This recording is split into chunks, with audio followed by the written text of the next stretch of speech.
해수는 창고 안에서 바람소리 사이로 들려오는 대화에 귀를 기울였다. 정말 이렇게 하는 게 맞아? 상호의 떨리는 목소리였다. 다른 방법이 있어? 이미 시작된 일이야. 윤미의 차가운 대답. 해순의 가슴이 철렁 내려앉았다. 아들도 이 일에 연루되어 있다니. 하지만 어머니는 우리 가족이야. 이런 식으로 하면. 가족, 우리가 언제까지 저 늙은이 뒷바라지만 해야 해? 윤미의 목소리에는 오랫동안 쌓인 원망이 가득했다.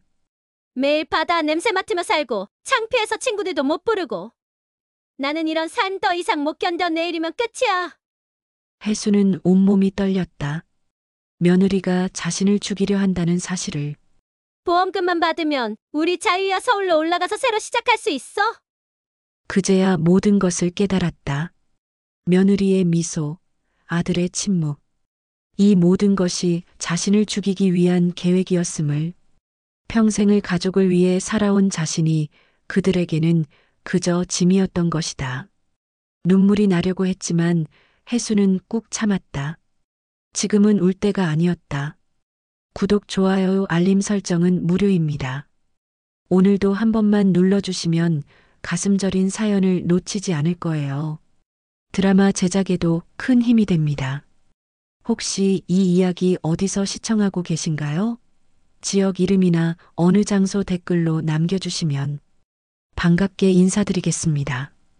그리고 알림 설정 해놓으시면 매일 신선하고 재미있는 이야기를 제일 먼저 들으실 수 있습니다. 감사합니다. 그럼 오늘 사연 시작하겠습니다. 제주 바닷가 마을 끝자락, 파도가 끊임없이 부서지는 그곳에 김혜순이 살고 있습니다. 올해로 75, 평생을 바다와 함께해온 해녀죠. 새벽 5시면 어김없이 일어나 검은 잠수복을 입고 바다로 향하는 그녀의 모습은 마을 사람들에게 익숙한 풍경이 되었습니다. 물안경과 오리발을 차고 바다로 걸어가는 해순의 뒷모습은 마치 바다로 돌아가는 인어 같았습니다. 해순의 손은 바닷물에 불어 거칠어졌고 얼굴은 소금기와 햇볕에 그을렸습니다. 손가락 마디마디에는 굳은 살이 박혀 있었고 손목에는 수십 년간 태우리를 메어온 자국이 선명했습니다. 하지만 그 눈빛만은 여전히 선명했죠. 물속에서 전복과 소라를 찾을 때의 집중력, 파도를 읽는 직감, 위험한 조류를 피하는 감각, 그 모든 것이 50년 넘게 쌓아온 삶의 지혜였습니다. 바다는 해순에게 생계의 터전이자 삶의 의미였습니다. 해순이 물질 나간다. 마을 사람들이 인사를 건네면 해순은 짧게 고개만 끄덕입니다. 말이 많지 않은 성격이었죠. 바다에서 배운 것은 말보다는 행동이었으니까요. 거친 파도 앞에서는 말이 무슨 소용이겠습니까? 해순은 바다의 성질을 닮아가고 있었습니다. 때로는 잔잔하고 때로는 격렬하지만 항상 깊이가 있었죠. 바다처럼 모든 것을 품고 살아왔던 해순이었습니다. 물질을 나가는 날이면 해순은 바다를 바라보며 그날의 컨디션을 확인했습니다. 파도의 높이, 바람의 방향, 물의 색깔, 구름의 모양까지 이 모든 것이 해순에게는 읽을 수 있는 책이었습니다. 오늘은 전복이 많이 잡힐 것 같구나. 혼자 중얼거리며 물속으로 들어가는 해순의 모습은 마치 바다의 일부가 되어가는 것 같았습니다. 차가운 바닷물이 몸을 감쌀 때마다 해순은 살아있음을 느꼈습니다. 한번 물질을 나가면 대여섯 시간은 바다에서 보냅니다. 숨을 참고 깊은 바닷속으로 들어가 전복을 따고 소라를 잡고 미역을 베어내는 일. 젊은 해녀들도 힘들어하는 일을 해수는 여전히 해내고 있었습니다. 할머니, 정말 대단해요. 젊은 해녀들이 감탄하면 해수는 웃으며 말했습니다. 바다가 나를 받아주는 동안은 괜찮아. 남편 김동수는 10년 전 세상을 떠났습니다. 어선 사고였죠. 그날도 바다는 평온해 보였는데 갑작스런 돌풍에 배가 뒤집혔다고 했습니다. 해수는 그날 밤 바닷가에서 밤새 기다렸습니다. 혹시나 하는 마음에 등대 불빛을 바라보며 서 있었죠. 파도 소리가 동수의 목소리처럼 들리기도 했고 멀리 보이는 불빛이 동수가 탄 배처럼 보이기도 했습니다. 하지만 동수는 돌아오지 않았습니다. 장례를 치르고 난 후에도 해수는 매일 바다에 나갔습니다. 사람들은 슬픔을 달래려면 쉬어야 한다고 했지만 해순에게는 바다가 위로였습니다. 그날 이후 해수는 더욱 바다에 매달렸습니다. 슬픔을 달랠 방법이 그것뿐이었거든요. 바다는 남편을 데려갔지만 동시에 해순을 살게 해준 터전이기도 했습니다. 아이러니한 관계였죠. 미워할 수도 없고 떠날 수도 없는 사이였습니다. 외아들 상호는 35이 되어서야 겨우 장가를 들었습니다. 제주 토박이 여자들은 해순의 며느리가 되길 꺼려했습니다. 해녀 시어머니를 모시는 게 쉽지 않다고 생각했거든요. 새벽부터 바다에 나가는 시어머니, 집안에 밴 바다 냄새, 거칠어진 손과 그을린 피부, 젊은 며느리들이 받아들이기 어려운 현실들이었습니다. 그러던 중에 서울에서 온 윤미가 나타났습니다. 며느리 윤미는 서울 출신으로 처음 제주에 왔을 때는 바다를 보며 감탄했었죠. 어머니, 정말 아름다워요. 서울에서는 볼 수 없는 풍경이에요. 그때의 밝은 미소를 해수는 기억하고 있습니다. 윤미의 눈에는 순수한 호기심과 설렘이 가득했었습니다. 파도가 부서지는 소리를 듣고 이런 소리를 들으며 살 수 있다니 정말 멋져요라고 말했던 윤미였습니다. 결혼식 날 윤미는 분홍색 한복을 입고 해순에게 큰 절을 올렸습니다. 어머니, 잘 부탁드려요. 제주 생활 배워가겠습니다. 그 모습이 예뻐서 해수는 마음속으로 기뻤습니다. 드디어 집안에 활기가 돌 것 같았거든요. 상호도 윤미 덕분에 한결 밝아진 것 같았고 오랜만에 집안에 웃음소리가 들렸습니다. 해수는 윤미에게 제주 음식 만드는 법을 가르쳐주고 바다에서 나는 해산물 요리법도 알려주었습니다. 하지만 시간이 지날수록 윤미의 표정이 변했습니다. 처음 한 달은 신혼의 설렘으로 모든 것이 새롭고 흥미로웠지만 점차 현실이 보이기 시작했던 것 같습니다. 바다의 비릿한 냄새를 싫어하게 되었고 해순이 물질을 다녀오면 얼굴을 찡그렸습니다. 어머니 몸에서 바다 냄새가 너무 나요.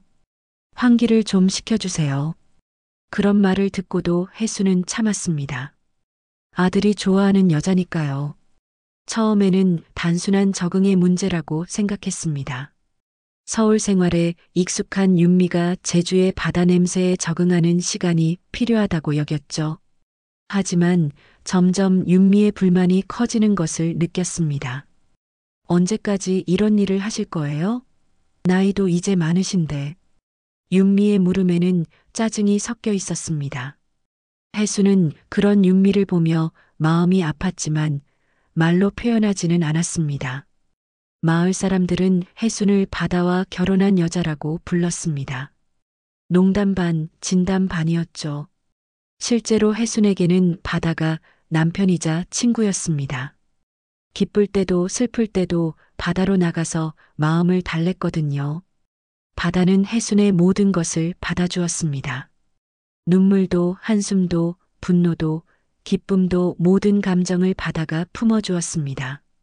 할머니, 언제까지 물질하실 거예요? 이웃집 아이가 물으면 해수는 웃으며 대답했습니다. 바다가 데려갈 때까지.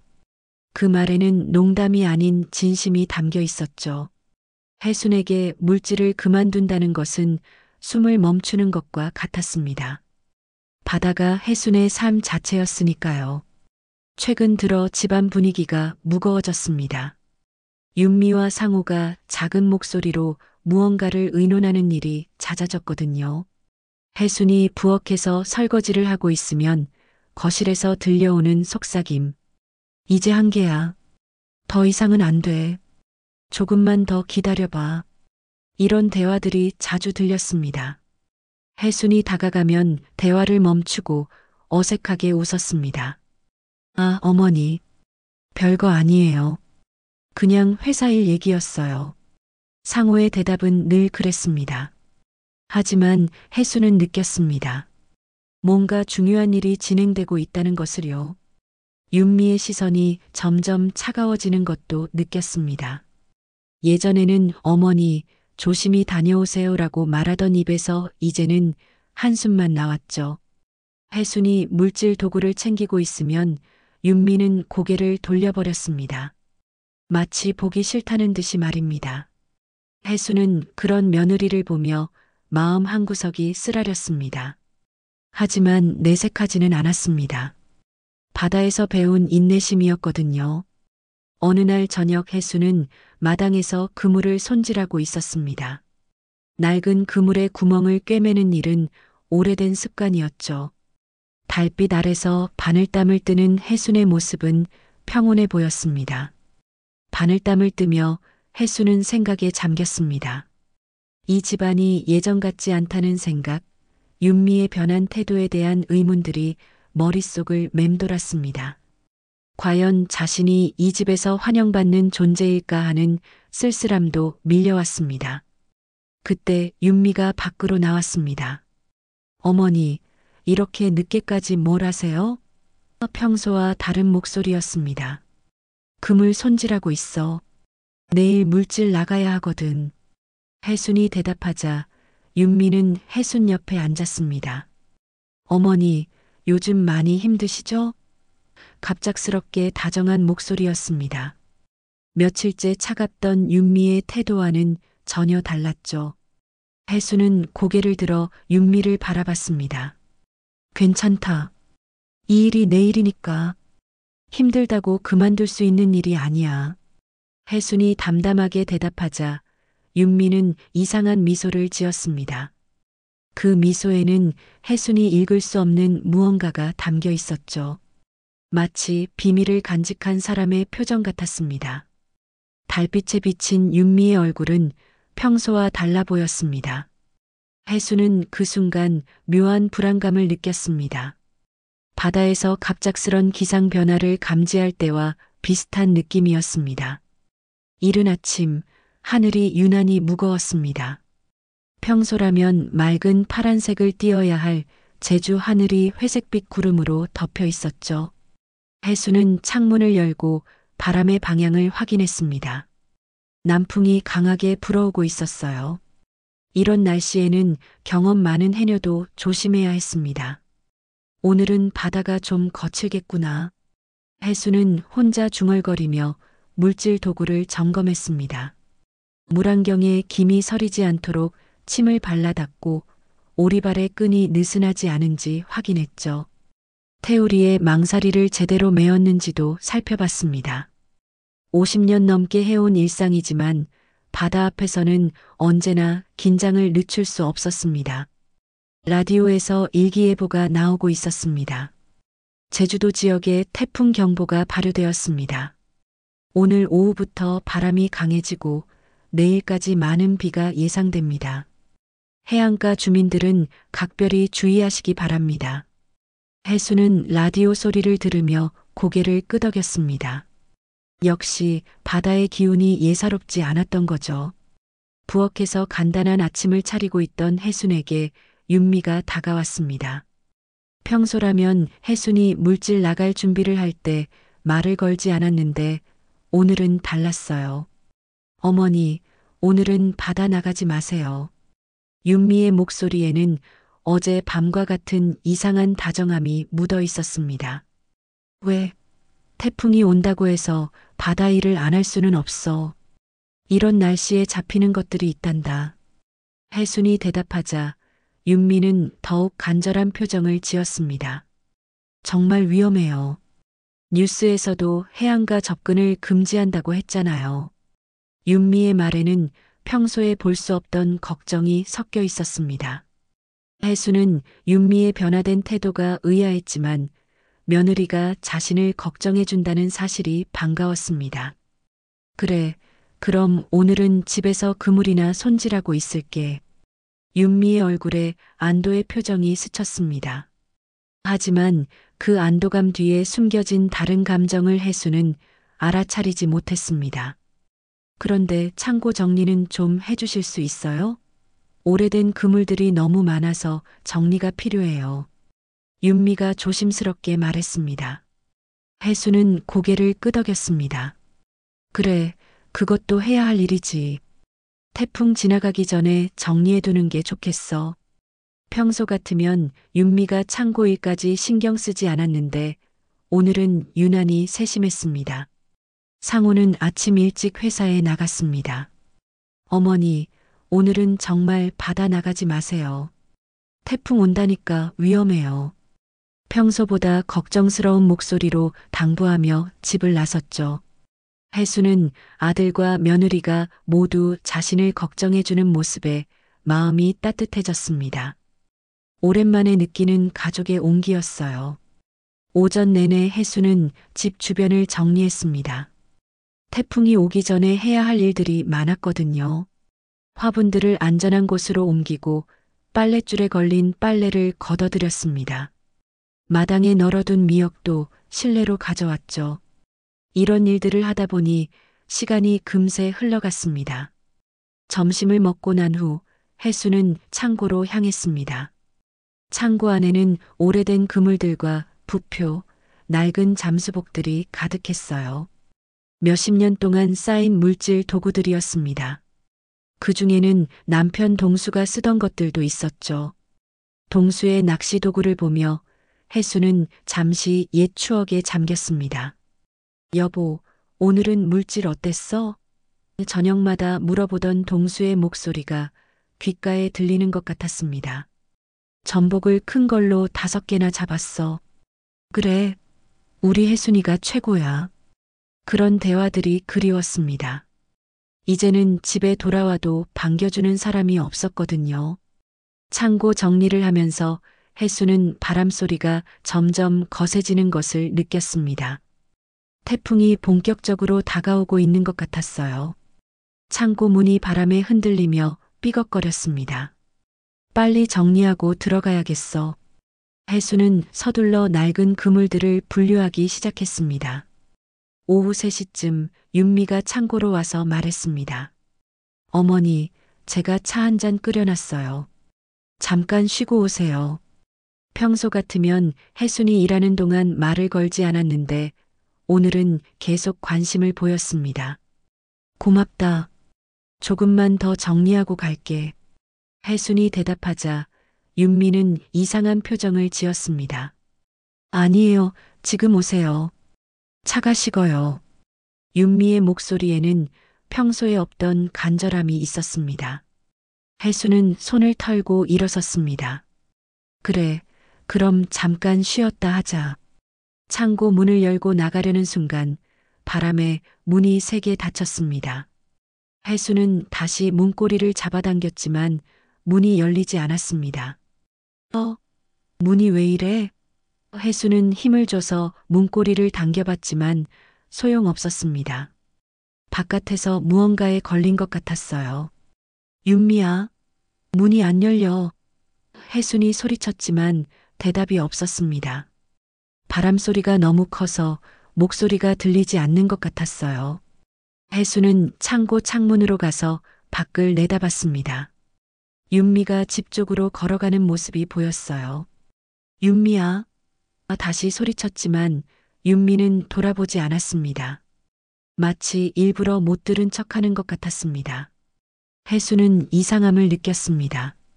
분명히 가까운 거리에서 자신이 부르는 소리를 못 들을 리가 없었거든요. 시간이 지나면서 바람은 더욱 거세졌습니다. 창고 벽이 바람에 흔들리며 무서운 소리를 냈어요. 혜수는 다시 문을 밀어봤지만 여전히 열리지 않았습니다. 이상했어요. 평소에는 잘 열리던 문이었는데 오늘따라 꼼짝하지 않았습니다. 혹시 자물쇠가?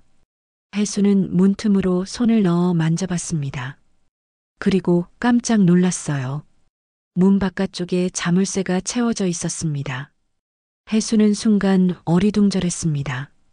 자물쇠를 채울 이유가 없었거든요. 더군다나 자신이 안에 있는데 말이에요. 윤미야, 자물쇠 열어줘. 혜순이 목청껏 소리쳤습니다. 하지만 바람소리만 돌아올 뿐이었어요. 점점 상황이 이상하다는 생각이 들었습니다. 윤미가 일부러 자신을 가둔 건 아닐까 하는 의심이 들기 시작했어요. 창고 안은 점점 어두워졌습니다. 태풍 구름이 하늘을 덮어서 낮인데도 밤처럼 어두웠어요. 혜수는 창문 틈으로 바람이 들어오는 것을 막으려고 헝겊 조각을 끼워 넣었습니다. 하지만 바람은 계속 들어왔고 창고 안은 점점 추워졌습니다. 뭔가 잘못됐어. 혜수는 혼자 중얼거렸습니다. 윤미의 갑작스런 다정함, 창고 정리 제안, 그리고 지금의 상황. 모든 것이 계획된 것 같았어요. 하지만 왜 며느리가 자신을 가둬야 하는지 이해할 수 없었습니다. 바람이 더욱 거세지자 창고 문이 심하게 흔들렸습니다. 하지만 자물쇠 때문에 열리지 않았어요. 혜수는 창고 안을 둘러보며 다른 출구를 찾아봤습니다. 하지만 창문은 너무 작아서 사람이 빠져나갈 수 없었고 다른 문은 없었습니다. 시간이 흐를수록 혜순의 불안감은 커져만 갔습니다. 태풍이 본격적으로 몰아치기 시작했고 창고는 마치 바람에 무너질 것 같았어요. 그런데 가장 무서운 건 바람이 아니라 윤미의 의도였습니다. 왜 자신을 여기에 가둬둔 걸까요? 혜수는 창고 바닥에 앉아서 생각에 잠겼습니다. 최근 며칠간의 윤미와 상호의 행동들이 하나씩 떠올랐어요. 속삭이던 대화들, 어색한 웃음들, 그리고 오늘 아침의 가짜 다정함. 모든 것이 이 순간을 위한 준비였던 것 같았습니다. 창고 안은 시간이 갈수록 축축해졌습니다. 바닷바람이 문틈과 창문 사이로 스며들어 혜순의 옷을 적시고 있었어요. 태풍의 세력이 점점 강해지면서 창고 전체가 마치 거대한 파도에 휩쓸리는 배처럼 흔들렸습니다. 혜순은 벽에 기대어 앉아 있었지만 벽조차 불안하게 떨리고 있었죠. 윤미야, 상호야. 혜순은 계속해서 소리쳤습니다. 하지만 태풍의 굉음 속에서 그녀의 목소리는 작은 메아리처럼 사라져버렸어요. 문을 주먹으로 두드려 봤지만 자물쇠는 꿈쩍도 하지 않았습니다. 점점 절망감이 밀려왔죠. 이런 상황이 우연일 리 없다는 확신이 들기 시작했습니다. 오후 6시가 넘어가자 창고 안은 완전히 어두워졌습니다. 평소라면 저녁 준비를 하고 있을 시간이었어요. 혜수는 배고픔을 느꼈지만 그보다 더 큰 것은 두려움이었습니다. 왜 윤미가 자신을 여기에 가둔 건지, 언제까지 이 상태로 있어야 하는 건지 알 수 없었거든요. 바람소리 사이로 뭔가 다른 소리가 들려왔습니다. 혜수는 귀를 기울였어요.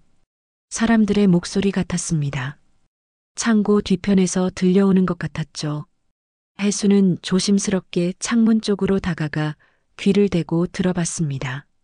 정말 이렇게 하는 게 맞아? 상호의 목소리였습니다. 평소보다 떨리고 불안해 들렸어요. 혜수는 가슴이 철렁 내려앉았습니다. 아들도 이 일에 연루되어 있다는 뜻이었거든요. 다른 방법이 있어? 이미 시작된 일이야. 윤미의 목소리가 차갑게 들려왔습니다. 이전에 들어본 적 없는 목소리였어요. 평소 혜순 앞에서 보여주던 며느리의 모습과는 완전히 다른 사람 같았습니다. 하지만 어머니는 우리 가족이야. 이런 식으로 하면 상호의 목소리에는 죄책감이 묻어 있었습니다. 하지만 윤미가 말을 끊었어요. 가족? 우리가 언제까지 저 늙은이 뒷바라지만 해야 해? 매일 바다 냄새 맡으며 살고 창피해서 친구들도 못 부르고 나는 이런 삶 더 이상 못 견뎌. 윤미의 목소리에는 오랫동안 쌓인 원망이 가득했습니다. 혜수는 가슴이 먹먹해졌습니다. 윤미가 자신을 그렇게 생각하고 있었다니. 평생 가족을 위해 바다에서 고생하며 살아온 자신이 며느리에게는 그저 짐이었던 거죠. 눈물이 나려고 했지만 혜수는 꾹 참았습니다. 지금은 울 때가 아니었어요. 그래도 이 방법은 너무 위험해. 혹시 들키면 어떻게 할 거야? 상호의 목소리가 더욱 떨렸습니다. 아들도 이 계획이 잘못된 것임을 알고 있었던 거죠. 들킬 일 없어. 태풍이 지나가고 나면 창고가 무너진 것처럼 보일 테고 어머니는 사고로 돌아가신 거야. 보험금도 받을 수 있고 우리는 자유로워져. 윤미의 계획이 구체적이고 치밀했습니다. 오랫동안 준비해온 일임을 알 수 있었어요. 혜수는 온몸이 떨렸습니다. 며느리가 자신을 죽이려 한다는 사실을 믿을 수 없었어요. 그것도 자신의 아들과 함께 말입니다. 평생을 정직하게 살아온 혜순에게는 이해할 수 없는 일이었죠. 내일이면 끝이야. 보험금만 받으면 우리 자유야. 서울로 올라가서 새로 시작할 수 있어.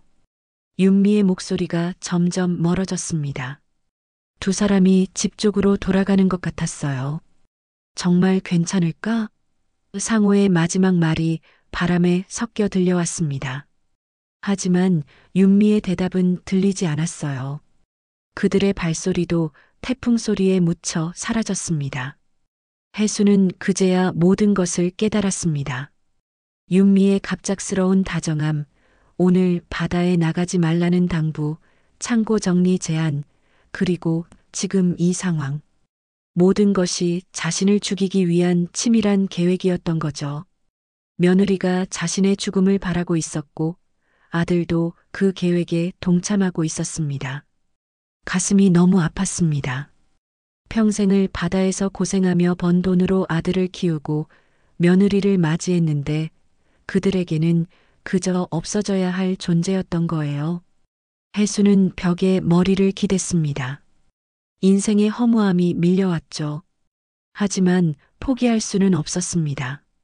혜수는 75의 나이에도 바다와 맞서 싸워온 강인한 여인이었거든요.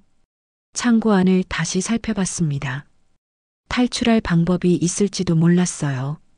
창고 한쪽에 오래된 삽이 있었습니다.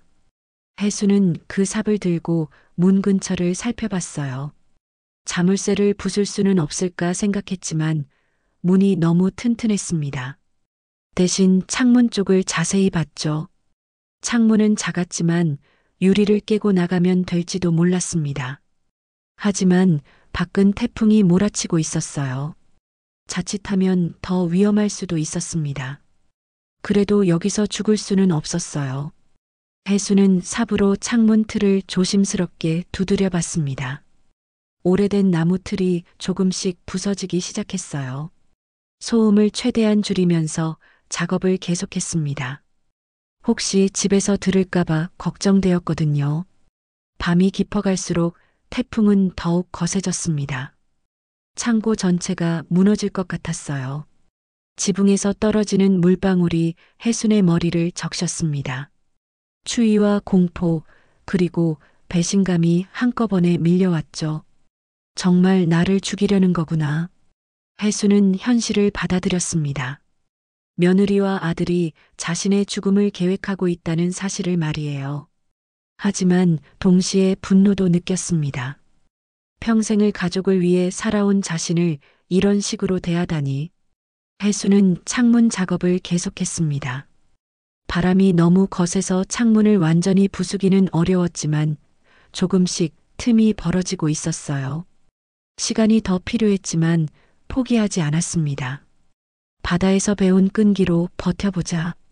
혜수는 스스로를 격려했습니다. 바다에서 위험한 순간을 수없이 겪어본 경험이 있었거든요. 이번에도 살아남을 방법이 있을 거라 믿었습니다. 창고 밖에서는 태풍이 절정에 달하고 있었습니다. 나무가 부러지는 소리, 지붕이 날아가는 소리, 유리창이 깨지는 소리가 계속 들려왔어요. 자연의 분노가 마을 전체를 덮고 있었습니다. 하지만 해순에게는 자연의 분노보다 인간의 배신이 더 무서웠습니다. 밤이 깊어질수록 태풍은 마치 성난 바다의 용처럼 마을 전체를 삼키려 했습니다. 창고 지붕 위로 떨어지는 빗소리는 마치 수천 개의 작은 망치가 두드리는 것 같았어요. 해수는 젖은 손으로 삽을 꽉 잡고 창문 틀을 계속 두드렸습니다. 손가락 끝이 얼어붙을 것 같았지만 멈출 수 없었어요. 창문 틀의 나무가 조금씩 부서지면서 틈이 벌어지고 있었습니다. 하지만 여전히 사람이 빠져나가기에는 부족했어요. 해수는 삽끝을 틈에 밀어넣고 지렛대처럼 사용해서 틀을 벌리려 했습니다. 나무가 삐걱거리며 조금씩 벌어졌지만 너무 느렸습니다. 그때 멀리서 확성기 소리가 들려왔습니다. 태풍 소리에 묻혀 희미하게 들렸지만 해수는 귀를 기울였어요. 긴급 대피, 해안가 주민은 즉시 마을 회관으로 이동하시오. 반복합니다. 긴급 대피, 마을 방송이었습니다. 해순의 가슴이 뛰었습니다. 구조의 기회일 수도 있었거든요. 하지만 동시에 절망스럽기도 했습니다. 윤미와 상호는 분명히 이 방송을 핑계로 자신을 두고 대피할 것이 뻔했거든요. 그렇게 되면 아무도 자신이 창고에 갇혀 있다는 사실을 모르게 될 테였어요. 도와주세요. 여기 사람이 있어요. 해수는 목이 터져라 소리쳤습니다. 하지만 태풍의 굉음이 모든 소리를 삼켜버렸어요. 마을 사람들이 대피하는 소리도 들리지 않았습니다. 아마도 모두들 집안에서 태풍이 잠잠해지기를 기다리고 있을 거예요. 시간이 흘러 밤 10시가 넘어갔습니다. 해수는 지쳐서 바닥에 주저앉았어요. 온몸이 젖어 있었고 추위에 떨리고 있었습니다. 창문 틀은 조금씩 벌어지고 있었지만 여전히 탈출하기에는 부족했어요. 더군다나 밖은 태풍의 절정이었습니다. 집 쪽에서 불빛이 움직이는 게 보였습니다. 해수는 창문 틈으로 내다봤어요. 상호와 윤미가 손전등을 들고 뭔가를 챙기고 있는 것 같았습니다. 대피 준비를 하고 있는 거였죠. 해수는 다시 소리쳤습니다. 상호야, 윤미야, 나 여기 있어. 하지만 그들은 들은 척도 하지 않았습니다. 얼마 후 자동차 시동 소리가 들렸습니다. 해수는 절망적인 마음으로 차가 멀어져가는 소리를 들었어요. 정말로 자신을 두고 떠나는 거였습니다. 이제 진짜로 혼자였어요. 태풍 속에서 무너져가는 창고에 갇힌 채로 말입니다. 정말 나를 죽이려고 하는구나. 해수는 현실을 받아들였습니다. 하지만 동시에 분노가 치밀어 올랐어요. 평생을 바다와 싸우며 강하게 살아온 해순이었습니다. 이런 식으로 죽을 수는 없었어요. 다시 삽을 들고 창문 작업을 시작했습니다. 이번에는 더욱 거세게, 더욱 절실하게 두드렸어요. 나무 틀이 부서지는 소리가 태풍 소리에 섞였습니다. 손에서 피가 났지만 멈추지 않았습니다. 자정이 넘어서자 태풍이 절정에 달했습니다. 창고 전체가 무너질 것 같이 흔들렸어요. 지붕의 한쪽이 뜯어져 나가는 소리가 들렸습니다. 빗물이 창고 안으로 쏟아져 들어왔어요. 해순의 발목까지 물이 차기 시작했습니다. 이러다 정말 죽겠어. 해순은 공포를 느꼈습니다. 하지만 포기하지 않았어요. 바다에서 위험한 순간을 수없이 겪어본 경험이 있었거든요. 침착함을 유지하며 상황을 판단했습니다. 창고 한쪽 벽이 바람에 심하게 흔들리고 있었습니다. 오래된 목재벽이라 태풍을 견디기 어려워 보였어요. 해수는 그 벽 쪽으로 가서 손으로 밀어봤습니다. 벽이 조금씩 휘어지는 게 느껴졌어요. 삽으로 벽을 밀어봤습니다. 벽판 사이의 틈이 벌어지기 시작했어요. 창문보다는 이쪽이 더 희망이 있을 것 같았습니다. 해수는 있는 힘을 다해 벽을 밀었어요. 50년 넘게 바다에서 단련된 힘이었습니다. 벽판 하나가 바람에 날아갔습니다. 그 순간 더욱 거센 바람이 창고 안으로 밀려 들어왔어요. 해수는 바람에 밀려 뒤로 넘어졌습니다. 하지만 희망이 보였어요. 틈이 생겼으니 조금 더 넓히면 빠져나갈 수 있을 것 같았습니다. 다시 일어나서 벽을 밀었습니다. 이번에는 두 번째 벽판도 흔들리기 시작했어요. 해수는 삽으로 벽판을 들어 올리듯 밀어붙였습니다. 벽판이 조금씩 벌어지면서 사람이 빠져나갈 만한 틈이 생겼어요. 하지만 밖은 여전히 태풍의 한가운데였습니다. 나가자마자 바람에 날아갈 수도 있었어요. 해수는 잠시 망설였습니다. 여기서 죽을 것인가, 밖으로 나가서 태풍과 맞서 볼 것인가. 그때 창고 지붕의 나머지 부분도 바람에 뜯어져 나갔습니다. 이제 정말로 창고가 무너지기 시작했어요. 더 이상 망설일 시간이 없었습니다. 해수는 벽 틈으로 몸을 밀어 넣었습니다. 바람이 해수의 몸을 잡아당겼습니다. 하지만 해수는 벽을 붙잡고 버텼어요. 한 발씩 조심스럽게 밖으로 나왔습니다. 빗방울이 얼굴을 때렸고 바람이 옷을 찢을 듯 당겼습니다. 드디어 창고 밖으로 나왔습니다. 하지만 밖의 상황은 더욱 끔찍했어요. 나무들이 뿌리째 뽑혀 넘어져 있었고 지붕 조각들이 바람에 날아다니고 있었습니다. 마을이 완전히 파괴되고 있었어요. 해수는 집 쪽을 바라봤습니다. 불빛은 없었어요. 정말로 상우와 윤미가 떠난 것 같았습니다. 그들은 자신이 창고에서 죽을 것이라고 확신하고 대피한 거였죠. 하지만 해수는 살아 있었습니다.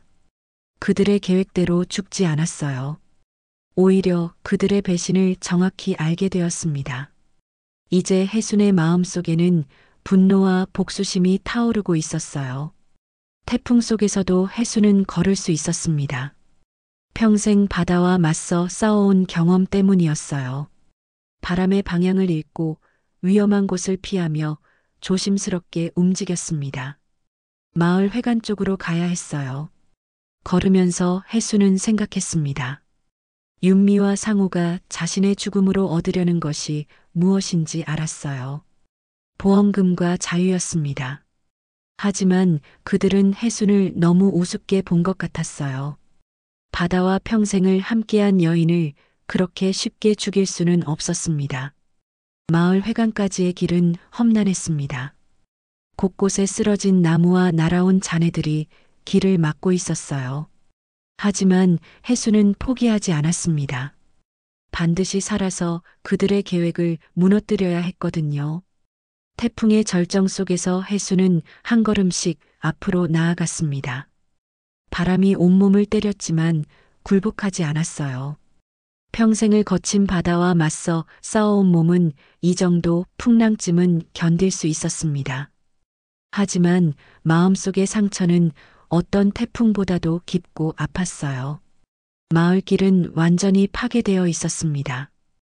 평소 걸으면 10분이면 갈 수 있는 거리였지만 지금은 30분 넘게 걸려야 할 것 같았어요. 전신주가 쓰러져 길을 막고 있었고 지붕에서 뜯어진 기와 조각들이 바람에 날아다니고 있었습니다. 해수는 조심스럽게 장애물들을 피해가며 걸었습니다. 걸으면서 해수는 윤미와 상호의 대화를 되새겼습니다.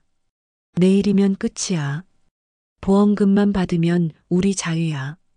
그 말이 계속 귓가에 맴돌았어요. 자신이 그들에게는 돈으로 바뀔 수 있는 물건에 불과했다는 사실이 가슴을 찔렀습니다. 평생을 가족을 위해 바다에서 고생한 보상이 이것이었다니.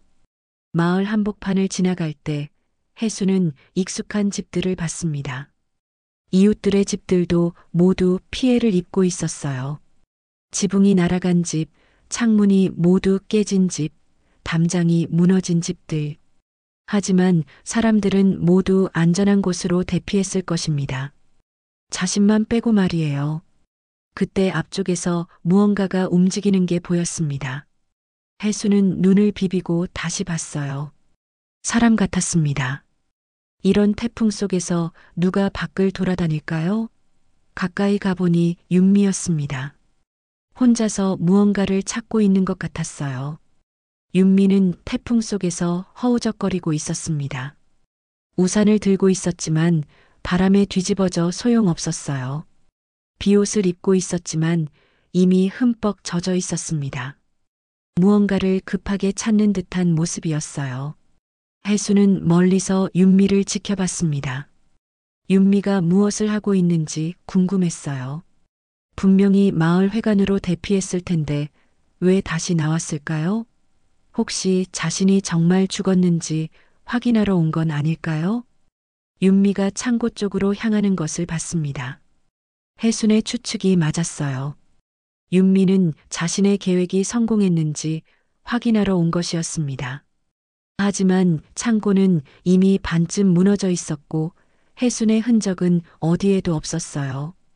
윤미가 창고 잔해 사이를 뒤지기 시작했습니다. 손전등을 켜고 바닥을 살펴봤어요. 혜순의 시신을 찾고 있는 것이 분명했습니다. 하지만 당연히 찾을 수 없었죠. 혜순은 살아 있었으니까요.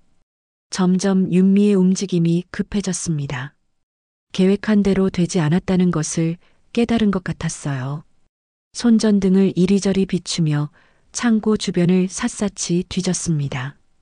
하지만 혜순의 시신은 어디에도 없었어요. 그때 윤미가 뒤를 돌아보았습니다. 마치 누군가 자신을 지켜보고 있다는 것을 느낀 것 같았어요. 하지만 혜순은 이미 가로수 뒤에 숨어 있었습니다. 윤미는 주변을 둘러본 후 다시 창고 쪽으로 돌아갔어요. 윤미의 표정에는 당황과 불안이 가득했습니다. 계획이 틀어졌다는 것을 알고 있었어요. 혜순이 창고에서 탈출했을 가능성을 생각하고 있는 것 같았습니다. 그렇다면 모든 계획이 수포로 돌아갈 수도 있었거든요. 윤미가 휴대폰을 꺼내 누군가에게 전화를 걸었습니다. 아마도 상호일 거예요. 바람 소리 때문에 대화 내용은 들리지 않았지만 윤미의 몸짓으로 봐서는 급한 상황을 전달하고 있는 것 같았습니다. 전화를 끄는 윤미가 다시 창고 잔해를 뒤지기 시작했습니다. 이번에는 더욱 필사적으로 찾았어요. 혹시 혜순의 시신이 잔해 밑에 깔려 있을지도 모른다고 생각하는 것 같았습니다. 혜순은 윤미의 모습을 보며 복잡한 감정을 느꼈습니다. 미움과 분노도 있었지만 한편으로는 안타깝기도 했어요. 이런 일을 벌이면서 윤미도 편하지 않을 것이었거든요. 하지만 그것보다는 배신감이 더 컸습니다. 윤미가 창고에서 나와 집 쪽으로 향했습니다. 혹시 혜순이 집에 있을지도 모른다고 생각하는 것 같았어요. 하지만 집도 비어 있을 것이었습니다. 혜순은 아직 마을 회관에 가지 못했으니까요. 그때 갑자기 더 큰 바람이 불어왔습니다. 태풍의 중심이 지나가고 있었어요. 윤미가 바람에 휘청거렸습니다. 들고 있던 손전등이 바닥에 떨어져 깨졌어요. 이제 윤미는 어둠 속에서 혼자가 되었습니다. 윤미가 집 쪽으로 걸어가려고 했지만 바람이 너무 강했습니다. 몇 걸음 걷지도 못하고 넘어질 뻔했어요. 나무에 잡고 서서 바람이 잠잠해지기를 기다리고 있었습니다. 하지만 바람은 점점 더 거세졌습니다. 윤미가 잡고 있던 나무가 뿌리째 뽑히기 시작했어요. 윤미는 놀라서 나무를 놓고 다른 곳으로 피하려 했습니다. 하지만 발이 무릉덩이에 빠져 넘어졌어요. 윤미가 일어나려고 했지만 쉽지 않았습니다. 진흙 때문에 미끄러웠거든요. 계속 넘어지기를 반복했어요. 점점 지쳐가고 있었습니다. 그때 더 큰 위험이 다가왔습니다. 바닷물이 마을까지 밀려 들어오기 시작한 것이었어요. 태풍으로 인한 해일이었습니다. 물이 발목 높이까지 차올랐어요. 윤미가 물을 보고 놀랐습니다. 바닷물이 이렇게 빨리 차오를 줄은 몰랐던 것 같아요. 급하게 높은 곳으로 피하려 했지만 물의 세기가 너무 강했습니다. 물살이 윤미의 다리를 휩쓸었습니다. 윤미가 균형을 잃고 물에 빠졌어요. 차가운 바닷물이 옷을 적셨습니다. 윤미는 헤엄을 칠 줄 몰랐었던 것 같습니다. 도와주세요. 살려주세요. 윤미가 소리쳤습니다. 하지만 태풍 소리에 묻혀 멀리 들리지 않았어요. 주변에는 아무도 없었습니다. 모든 사람들이 안전한 곳으로 대피했었거든요. 물살이 점점 빨라졌습니다. 윤미가 물에 휩쓸려 떠내려가기 시작했어요. 필사적으로 헤엄치려 했지만 물살을 이길 수 없었습니다. 공포에 질린 얼굴로 도움을 요청했어요. 해수는 숨어서 이 모든 광경을 지켜보고 있었습니다. 윤미가 위험에 빠진 것을 알 수 있었어요. 구해줄 수도 있었습니다. 해수는 평생을 바다와 함께 살아온 사람이었으니까요. 하지만 해순의 발걸음은 멈춰섰습니다. 윤미의 비명소리와 함께 어젯밤 들었던 대화가 떠올랐거든요. 내일이면 끝이야. 보험금만 받으면 우리 자유야. 자신을 창고에 가두고 죽음으로 몰아넣으려 했던 그 목소리가 귓가에 맴돌았습니다. 어머니, 살려주세요. 윤미의 목소리가 절규에 가까웠습니다. 그 목소리에는 진짜 공포와 절망이 섞여 있었어요. 하지만 해수는 움직이지 않았습니다. 그 목소리는 자신을 창고에 가두던 그날의 가짜 웃음소리와 겹쳐졌거든요. 윤미의 절규가 태풍 속에 울려 퍼졌습니다. 어머니, 제발 살려주세요. 그 목소리에는 죽음에 대한 공포가 가득했어요. 하지만 해수는 차갑게 등을 돌렸습니다. 바다는 마치 오래된 친구처럼 해순의 결정을 묵묵히 받아들이고 있었어요. 해순의 마음속에는 복잡한 감정들이 휘몰아쳤습니다. 한때는 딸처럼 여겼던 며느리가 물살에 휩쓸려 떠내려가고 있었어요. 구해줄 수 있는 능력도 있었습니다. 평생을 바다와 함께 살아온 해순에게는 이런 상황이 낯설지 않았거든요. 하지만 마음이 움직이지 않았습니다. 바다는 거짓말을 안 해. 해순이 중얼거렸습니다. 바다는 언제나 공정했어요. 선한 사람에게는 생기를 주고 악한 마음을 품은 사람에게는 응징을 내렸습니다. 지금 윤미에게 일어나는 일도 바다의 심판이라고 생각했어요. 윤미의 비명소리가 점점 약해졌습니다. 물살이 더욱 거세져서 윤미를 바다 쪽으로 끌고 가고 있었어요. 윤미는 필사적으로 저항했지만 소용없었습니다. 헤엄을 제대로 배우지 못한 서울 사람이 제주 바다의 힘을 이길 수는 없었어요. 해수는 윤미가 떠내려가는 방향을 냉정하게 지켜봤습니다. 저 방향으로 가면 바위에 부딪히거나 깊은 바다로 빠질 것이었어요. 생존 가능성은 거의 없었습니다. 해수는 그 사실을 잘 알고 있었지만 아무 행동도 취하지 않았습니다. 내가 왜 널 구해줘야 하니? 해순의 목소리는 바람에 섞여 사라졌습니다. 너는 나를 죽이려 했잖아. 창고에 가두고 태풍에 죽게 놔두려 했잖아. 분노가 치밀어 올랐지만 목소리는 오히려 차분했어요. 윤미가 마지막으로 한 번 더 손을 뻗으며 소리쳤습니다. 어머니, 미안해요. 제발. 하지만 이미 너무 멀리 떠내려간 상태였어요. 해순의 눈에는 윤미가 작은 점처럼 보였습니다. 곧 완전히 시야에서 사라질 것 같았어요. 그 순간 해순의 머릿속에 지난 날들이 스쳐 지나갔습니다. 윤미가 처음 제주에 왔을 때의 모습, 결혼식 날의 밝은 미소, 그리고 점점 변해가는 태도지. 서울에서는 볼 수 없는 풍경이에요라고 말하며 바다를 바라보던 윤미의 모습이 떠올랐어요. 하지만 그런 추억들도 어젯밤의 대화 앞에서는 무력했습니다. 언제까지 저 늙은이 뒷바라지만 해야 해? 내일이면 끝이야. 그 말들이 모든 좋았던 기억들을 지워버렸어요. 해순에게 윤미는 더 이상 가족이 아니었습니다. 윤미의 목소리가 완전히 들리지 않게 되었습니다. 태풍의 굉음만이 마을을 뒤덮고 있었어요. 해수는 윤미가 사라진 방향을 마지막으로 한 번 더 바라본 후 돌아섰습니다. 이제 마을 회관으로 가야 했어요. 무너진 방파제를 넘어 걸으면서 해수는 묘한 평정심을 느꼈습니다. 복수를 했다는 만족감도 있었지만 그보다는 정의가 실현되었다는 느낌이었어요. 바다가 대신 심판을 내려준 것 같았습니다. 마을 회관에 도착했을 때는 이미 새벽 2시가 넘어 있었습니다. 건물 안에는 대피한 마을 사람들이 가득했어요. 해순이 들어서자 사람들이 놀라며 달려왔습니다. 해순 씨, 어디 계셨어요?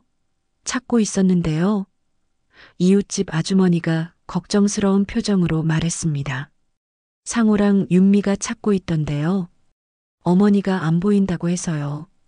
해수는 담담하게 대답했습니다. 집에 있었어요. 창고 정리하다가 문이 고장나서 못 나왔어요.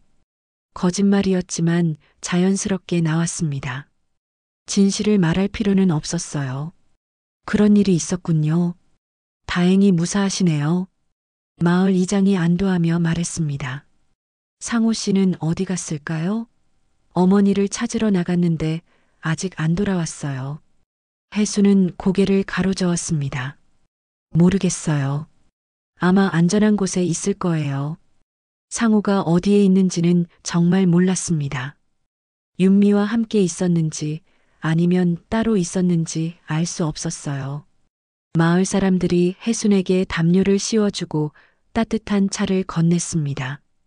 해순은 고마워하며 받았어요. 이런 따뜻한 마음들이 가족보다 더 소중하게 느껴졌습니다. 정말 무서웠겠어요.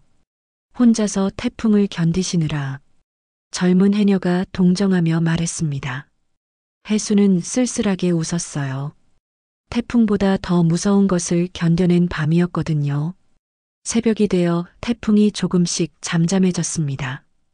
바람도 약해지고 비도 그쳤어요. 마을 사람들이 하나둘씩 집으로 돌아가기 시작했습니다. 피해 상황을 확인하러 가는 거였어요. 해순도 집으로 돌아갔습니다. 집은 지붕 일부가 날아가고 창문이 깨져 있었지만 큰 피해는 없었어요. 창고는 완전히 무너져 있었습니다. 만약 그 안에 있었다면 정말 죽었을 수도 있었겠다는 생각이 들었어요. 상우가 집에 돌아온 것은 오전 9시쯤이었습니다.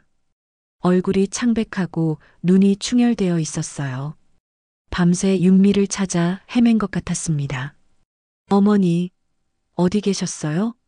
상우가 달려와서 해순을 껴안았습니다. 윤미가 창고가 무너졌다고 해서 정말 놀랐어요. 어머니가 다치신 줄 알았어요. 해순은 상우를 냉정하게 바라봤습니다.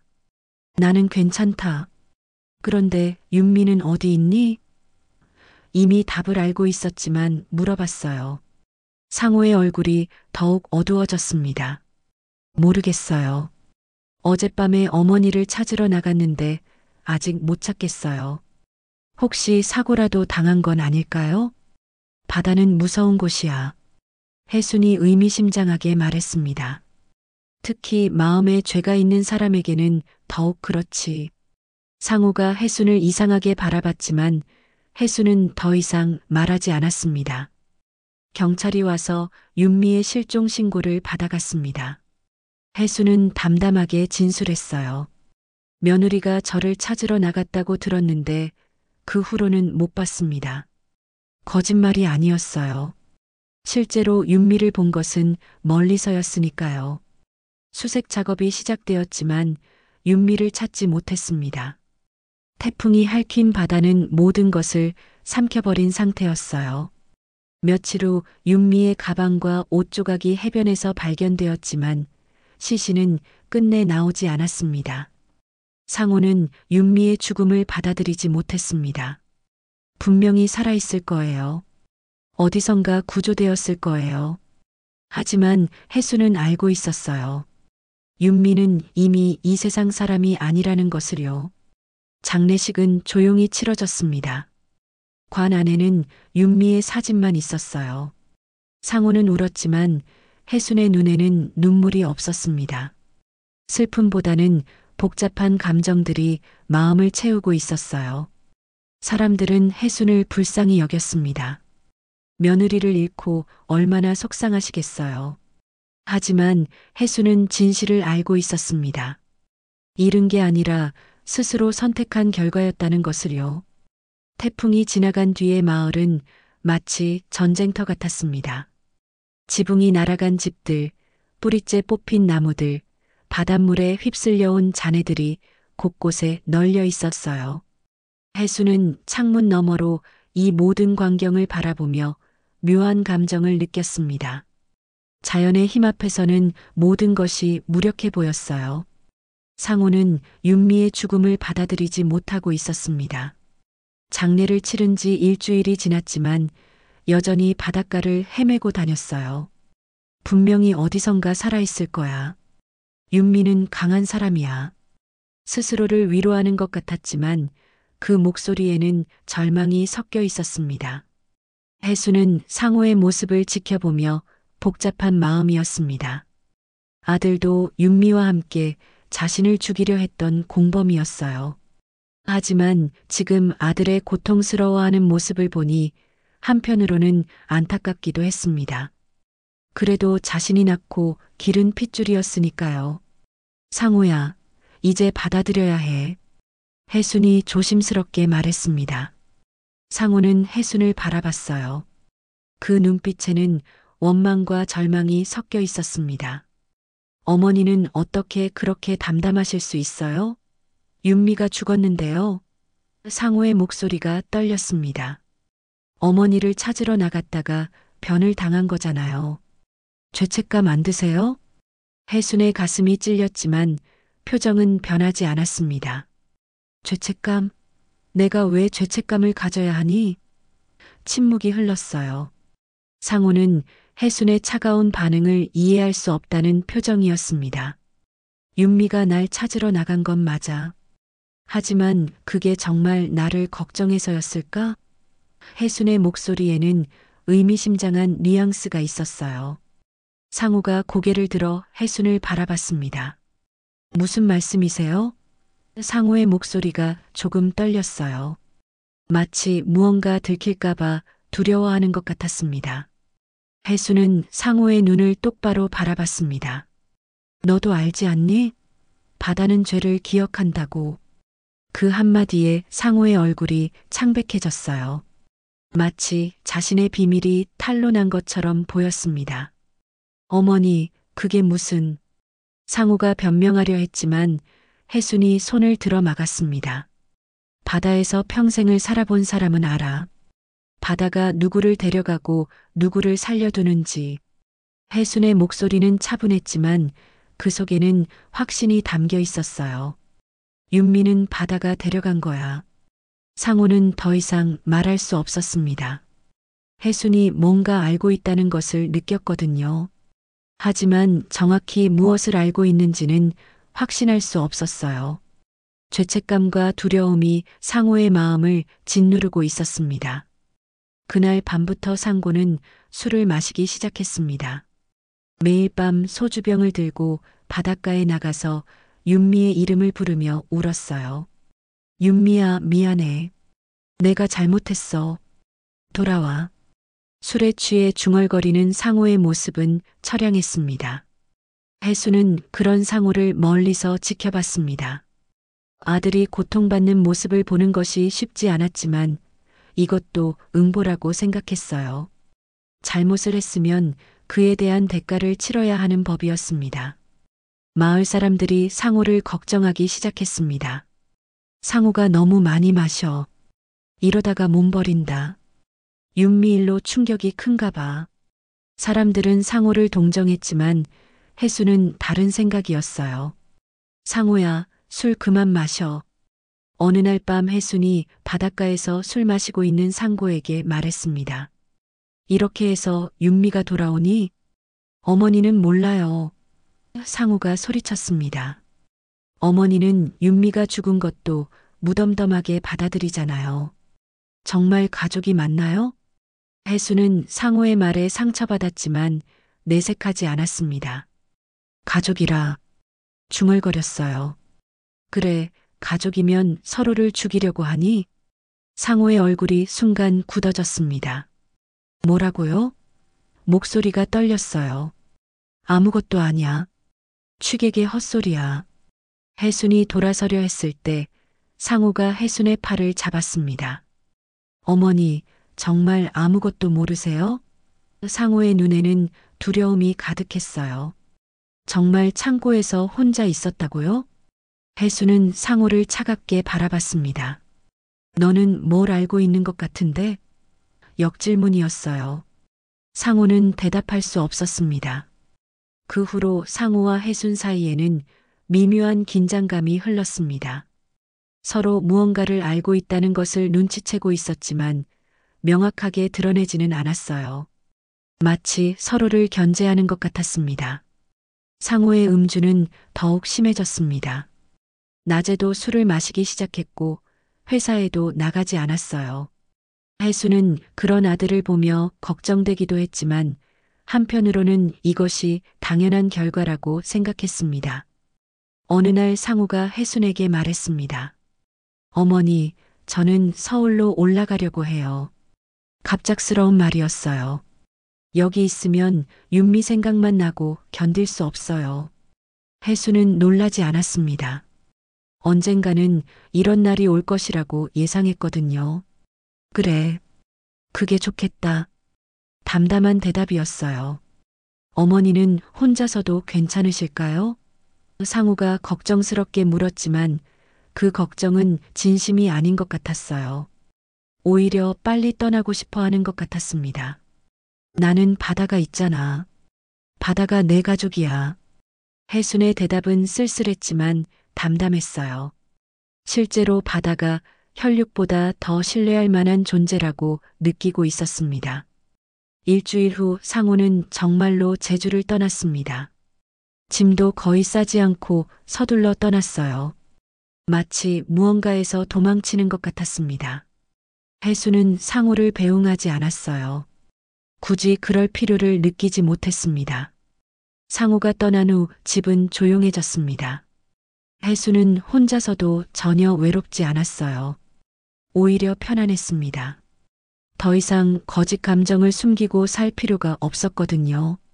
마을 사람들이 혜순을 불쌍히 여겼습니다. 아들도 떠나고 며느리도 잃고 혼자 계시네요. 하지만 혜순은 전혀 불쌍하다고 느끼지 않았어요.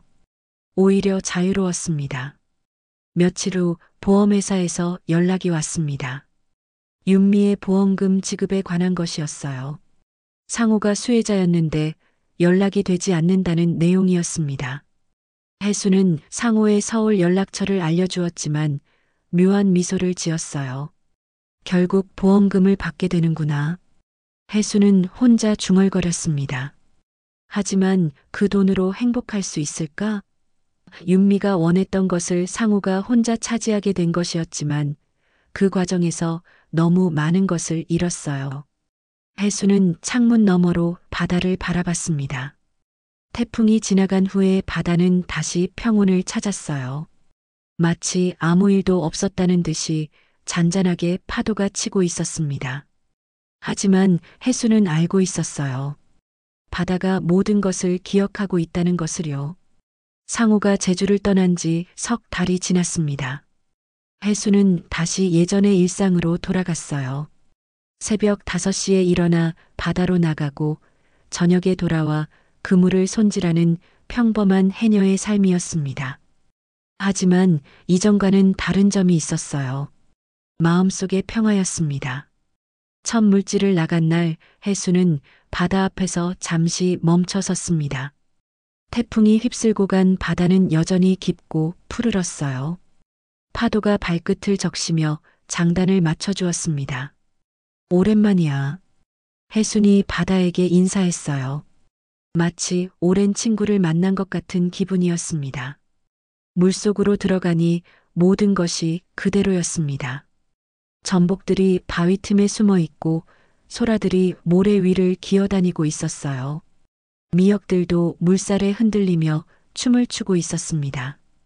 혜수는 깊이 숨을 들이마시고 물속으로 잠수했어요.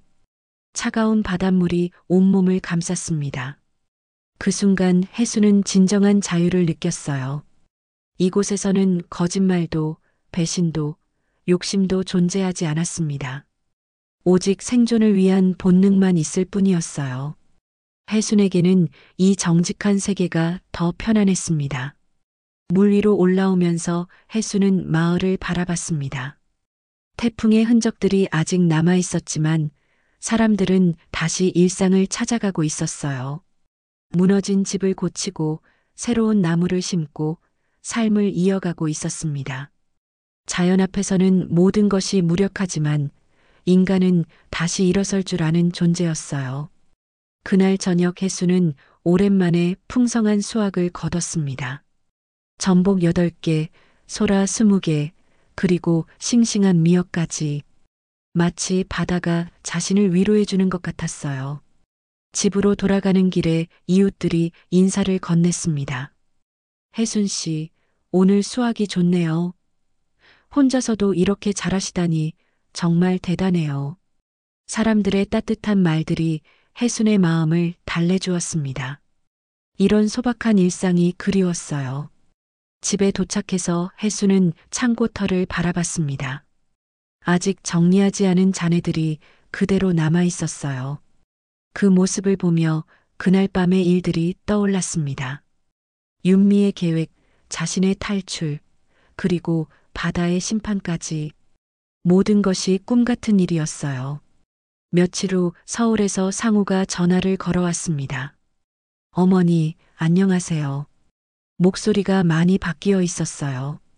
예전처럼 밝지도 않았고 그렇다고 완전히 절망적이지도 않았습니다. 그저 지친 사람의 목소리였어요. 잘 지내고 있니? 혜순이 물었습니다. 아들에 대한 걱정이 전혀 없는 것은 아니었어요. 그래도 자신이 낳고 기른 자식이었으니까요. 그럭저럭요. 새로운 일자리를 구했어요. 작은 회사지만 괜찮아요. 상호의 목소리에는 체념이 섞여 있었습니다. 어머니는 어떠세요? 혼자서 괜찮으세요? 나는 괜찮다. 바다가 있잖아. 혜순의 대답은 여전했습니다. 실제로 바다와 함께라면 외롭지 않았어요. 보험금. 상우가 조심스럽게 말을 꺼냈습니다. 받기가 어려워요. 시신이 없어서 사망 확인이 힘들다고 해요. 혜수는 예상했던 일이라고 생각했습니다. 그럴 줄 알았어. 바다가 가져간 건 쉽게 돌려주지 않거든. 의미심장한 말이었지만 상우는 정확히 이해하지 못하는 것 같았어요. 어머니, 혹시... 상우가 말을 망설였습니다. 그날 밤에 정말 아무것도 보지 못하셨어요? 혜수는 잠시 침묵했습니다. 상우가 아직도 의심하고 있다는 것을 알 수 있었어요. 내가 뭘 봤을 것 같니? 되묻는 어조였습니다. 아니에요. 그냥 궁금해서요. 상우가 얼버무렸습니다. 하지만 혜수는 알고 있었어요. 상우가 죄책감에 시달리고 있다는 것을요. 전화를 끊은 후 혜수는 오랜 시간 생각에 잠겼습니다. 상우도 결국 윤미의 죽음으로 인해 고통받고 있었어요. 원했던 보험금도 받을 수 없게 되었고 죄책감은 평생 가져가야 할 짐이 되었습니다. 이것도 바다의 심판이라고 생각했어요. 계절이 바뀌어 겨울이 되었습니다. 제주의 겨울 바다는 더욱 거칠었지만 해수는 여전히 물질을 나갔어요. 한겨울에도 바다로 나가는 해녀는 많지 않았는데 해수는 예외였습니다. 바다가 자신을 부르는 것 같았거든요. 어느 추운 겨울날 깊은 바닷속에서 전복을 따다가 해수는 문득 파도 속에서 윤미의 얼굴을 보는 것 같았습니다. 창백하고 공포에 질린 그 얼굴이 물속에서 흔들리고 있었어요. 하지만 눈을 비비고 다시 보니 아무것도 없었습니다. 수면으로 올라와서 해수는 깊은 숨을 쉬었습니다. 미안하다고 생각하지는 않아. 중얼거렸어요. 너희가 먼저 시작한 일이야. 하지만 목소리에는 약간의 떨림이 있었습니다. 아무리 정당한 일이었다고 해도 사람의 죽음을 지켜본 것은 마음에 무겁게 남았어요. 그날 오후 혜수는 윤미의 무덤을 찾아갔습니다. 시신이 없어서 빈관을 묻은 무덤이었어요. 묘비에는 사랑하는 아내 윤미라고 적혀 있었습니다. 상우가 새긴 글씨였어요. 혜수는 무덤 앞에서 잠시 서 있었습니다. 너도 참 어리석었어. 혼자 말했어요. 욕심 때문에 모든 걸 잃었지. 바람이 불어와 혜순의 머리칼을 날렸습니다. 마치 윤미가 대답하는 것 같았어요. 하지만 나도 완전히 자유롭지는 않아. 혜순이 솔직하게 말했습니다. 너를 구하지 않은 것이 옳은 일이었는지 모르겠어. 이것이 혜순의 진심이었어요. 복수는 했지만 완전한 만족은 없었습니다. 봄이 되자 혜순은 창고를 다시 지었습니다. 이번에는 더 튼튼하게 태풍이 와도 견딜 수 있도록 지었어요. 마을 사람들이 도와주어서 일주일 만에 완성할 수 있었습니다. 새로운 창고에서 그물을 정리하며 혜수는 지난 일들을 되돌아봤습니다. 윤미의 배신, 상호의 동조, 그리고 자신의 선택까지 모든 것이 인생의 한 과정이었어요. 쓰라리고 아픈 과정이었지만 그를 통해 많은 것을 깨달았습니다. 가족이라는 건 피가 같다고 되는 게 아니구나. 혜순이 중얼거렸습니다. 진짜 가족은 서로를 위하는 마음이야. 바다가 자신에게 더 가족 같다는 생각이 들었어요. 그날 저녁 혜순은 오랜만에 바닷가에서 일몰을 봤습니다. 붉은 해가 수평선 너머로 사라지고 있었어요. 그 모습이 너무 아름다워서 한동안 넋을 잃고 바라봤습니다. 바다는 거짓말을 안 해. 혜순이 다시 한번 중얼거렸습니다.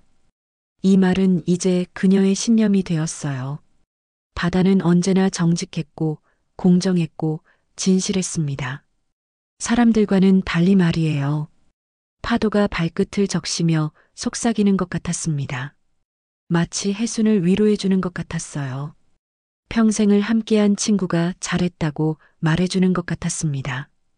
혜순은 미소를 지었습니다. 오랜만에 진짜 미소였어요.